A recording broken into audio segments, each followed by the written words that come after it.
on. Talk to you about it. Mm-hmm. Okay. Hello. Hi, Michelle. Hi Hey, there. doctors. How are you today? Good, thanks. Good. How are you? Now, do you mind introducing yourselves, please? I'm Dr. Jeffrey Weber. I'm a medical oncologist at the Laura and Isaac Perlmutter Cancer Center at NYU Langone Health in New York City. And I'm Dr. Louise Perkins. I'm the Chief Science Officer at the Melanoma Research Alliance. Now, where are you from and where do you live now? Well, I'm in New York City. I actually grew up in New York, but I haven't lived there for 30 years. Came back 2 years ago, and I live in Manhattan. And I live in Connecticut. Now, what are your educational backgrounds, please? I was an MD PhD student actually at NYU some 40 years ago, a long time ago. And I trained at the National Cancer Institute and have held faculty positions at 3 additional institutions over my career. And I have a PhD in biological chemistry from University of Michigan. I got into the industry not too long after my graduate degree was conferred. I worked in pharma for 16 years, but for the last 10 years have been in the nonprofit business, working at the Multiple Myeloma Research Foundation, but most recently and currently at the Melanoma Research Alliance. Now, what exactly is melanoma? Melanoma is a cancer of the pigment cells or the melanocytes. Those are the cells that give us our complexion. And it usually starts in the skin, although it can be a tumor that exists in parts of the body that never sees the sun, like the eyes, the back of the eyes, or mucous membranes like the mouth or even the rectum. But most of them are in the skin, and it usually starts in the junction between the inner and the outer skin, the so-called dermis and the epidermis. Who typically gets this? Usually it's someone of a pale complexion who has a lot of freckles or moles, who has blonde hair, red hair, green eyes, blue eyes. Those are the people at highest risk, especially when they live in a southern climate or they've seen a tanning salon and have had a lot of UV radiation. Because remember, melanoma almost always is caused by exposure to the sun or tanning salons or other UV radiation, although some proportion is genetic. Now, could some people with darker complexions get melanoma? Absolutely. It's not an absolute exclusion. If you're a dark complexion person, you're never going to get melanoma, although Latinos, African Americans, people from Mediterranean parts of the world do tend to have lower rates. But interestingly, those rates are rising in more darkly complexioned patients because at the end of the day, their complexion gives them some additional protection compared to a paler person, but it's not absolute. How is it diagnosed? Usually by a mole on the skin that is changing. It becomes bigger, it bleeds, it has different colors, it looks shaggy or irregular or asymmetric and gets raised. Those are the things that tend to bring people to the dermatologist. They get alarmed, and the dermatologist will be the one that makes the diagnosis in most cases by doing a biopsy. Now, what is the typical treatment? If it is found early that it's not spread beyond the skin or beyond the area where it started, the surgeon removes it, and most of those patients are cured.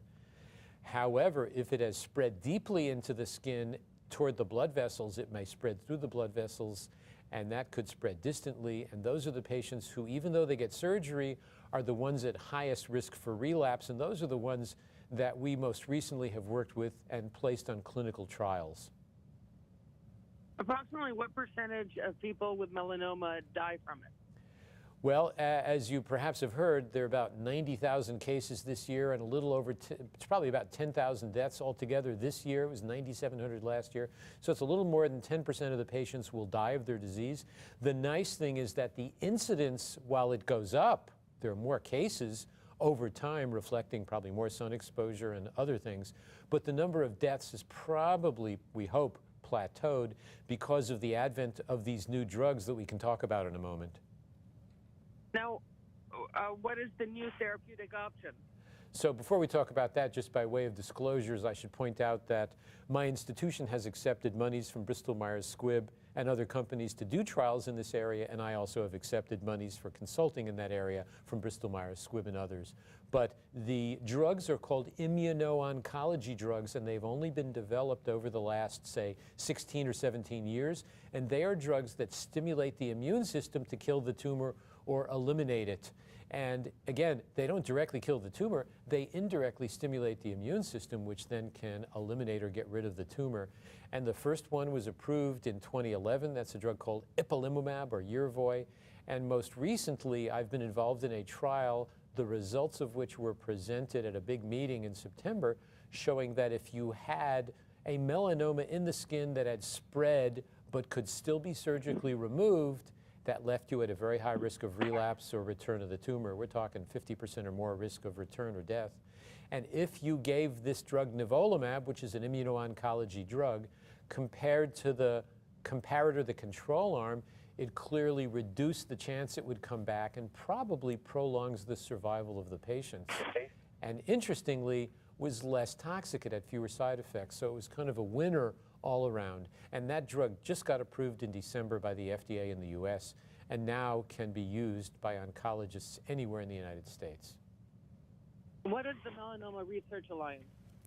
The Melanoma Research Alliance is the largest nonprofit funder of melanoma research.